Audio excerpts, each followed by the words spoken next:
PEGI 18.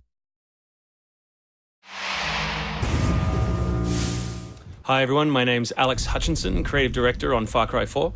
I'm Mark Thompson, I'm the Narrative Director on Far Cry 4. Nice to meet you. Nice to meet you as well, and welcome to Karat, our new fictional location.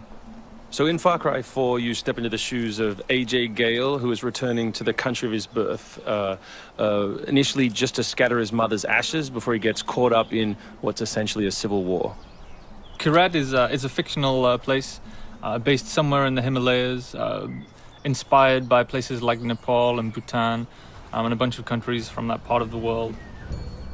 So looking out there, one of the core things of any open world game, that sort of excitement and mystique and hope of an open world is, what is all that smoke coming from? What temples are out there? What secret locations? So we've peppered the world with different places to find, all of them filled with loot and secrets and collectibles and all that good stuff. And of course, the open world of Far Cry is densely populated with a variety of different animals, beasts. And also that's some kind of yak. I don't even know what that animal was. Yak, I believe. Is it a yak? With next-gen fur. Next-gen fur, that's true. Individually modeled hairs. So you see here with the eagle, you won't see it in this demo, but you can be attacked from above for the first time in a Far Cry game. So we've tried really to play with verticality, to have threats above and below you. And obviously you can still get involved in the ecosystem of the animals and hunt. And you can throw bait now. Yes, to attract animals. Yeah, and stuff like the eagle stealing the barrel of the goat. Like, it isn't scripted, that's just what happens at the intersection of those two different AI systems talking to each other. The goal being that every player tells themselves a different story, that they get different surprises, that they have a different story to tell their buddies when they come to work the next day or go back to school or whatever. So there are a bunch of new tools in Far Cry 4, one of which you'll see here is the grapple. We wanted to make something that allowed you to clamber over those annoying cliffs you sometimes came across in Far Cry 3, and something that would also lean into the much more vertical, much more mountainous regions we were building in this game. And that was a pretty simple example, but the level designers get pretty crafty with the setup. We have these areas we're calling adventure zones in the new game, which will take you to places like temples, which you can see from afar, and force you to use the grapple in sort of really interesting and different ways.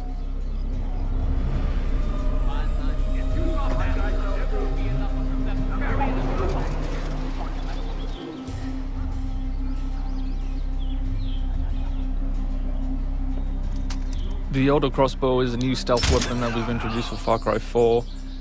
It adds a little more versatility than the bow did in Far Cry 3. Obviously it sacrifices the long range for rapid fire, but it's still a super useful stealth weapon. So this is one of my favorite bits. This if you look down when you're meleeing in the new game, you kick. So you can do all kinds of fun setups such as that. Kicking things is hilarious. I expect people around the world to be kicking rocks, explosive barrels, dead bodies come November.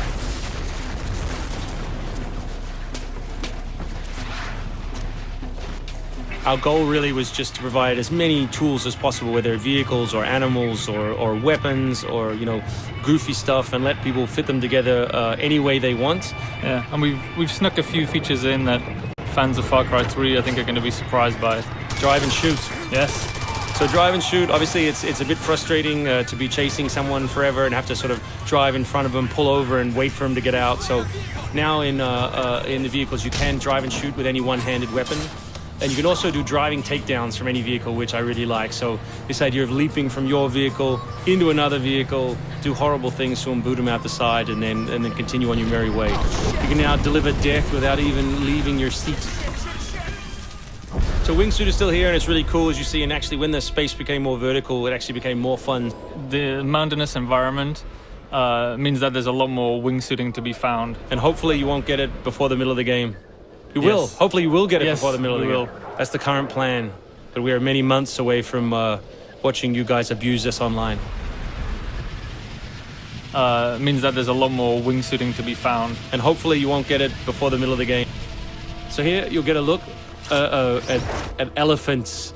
Elephants are awesome, probably my favorite animal in the game. Weaponized in many different ways. You can drive them into a rage, watch them smash the other characters in the world, or you can clamber on top of one and drive it through the gate yourself. My favorite animal is the human animal. It's very Far Cry 2 of you, Mark. It's the Shark of Darkness. So co-op is a massive part of the new game. It's one of our big ways of opening up the open world and letting you play any way you want. So basically, when you ask your buddy to join, all the solo missions turn off, and you're left with all of the open world toy, the outposts, the fortresses, the towers, all the quests to play any way you want.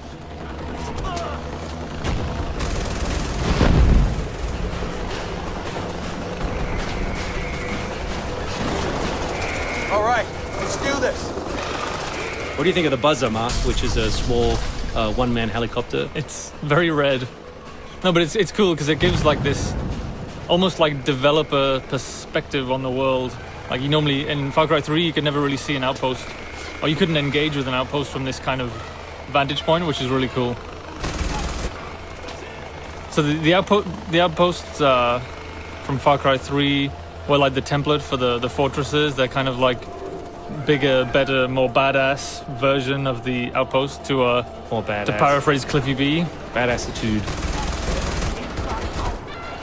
So imagine charging that vehicle, atop the elephant as opposed to just watching it happen.